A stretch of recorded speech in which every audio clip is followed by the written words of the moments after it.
Let's talk about intellectualization. Intellectualization அப்படின்றது ஒரு psychological defence mechanism. இதில் அந்த பர்சன் லாஜிக், ஃபேக்ட்ஸ், அனாலிசிஸ் இதெல்லாம் வச்சு அவங்க ரீசன் பண்ணுவாங்க. ஏன்னா அவங்களோட பெயின்ஃபுல் இமோஷன்ஸ் அவங்க எக்ஸ்பீரியன்ஸ் பண்ண வேணான்னு. பேசிக்லி அவங்க மூளையை ஹார்ட் கிட்ட இருந்து 1 arm டிஸ்டன்ஸில் வச்சுருப்பாங்க. ரொம்பவே ஹார்ம்லெஸ்ஸாக தெரியுதுல்ல இதில் என்ன இருக்குது அப்படின்னு சொல்லிட்டு. ஆனால் விஷயம் என்னன்னா, இந்த இடத்துல அவாய்டன்ஸ் மாறு வேஷத்தில் வருது, இன்டெலெக்சுவலைசேஷன் அப்படின்ற பேரில்.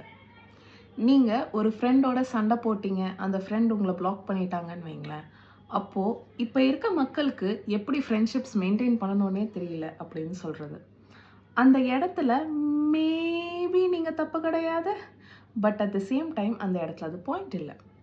ஒரு இடத்துல நீங்கள் ஜாப் இழக்கிறீங்க அப்படின்னா அந்த இடத்துல நீங்கள் டிசப்பாயின்மெண்ட் ப்ராசஸ் பண்ணுறதுக்குள்ளேயே உடனே இப்போல்லாம் ஜாப் மார்க்கெட் அந்தளவு நல்லாவே இருக்கிறதில்ல அப்படின்னு சொல்கிறது 100% ட்ரூ.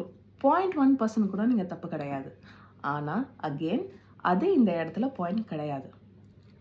நீங்கள் ஜாப் மார்க்கெட் நல்லா இல்லை அப்படின்னு சொல்லும்போது ஐ ஃபீல் ரிஜெக்டட் அப்படின்னு சொல்கிறதுக்கான அவசியம் உங்களுக்கு வரலை.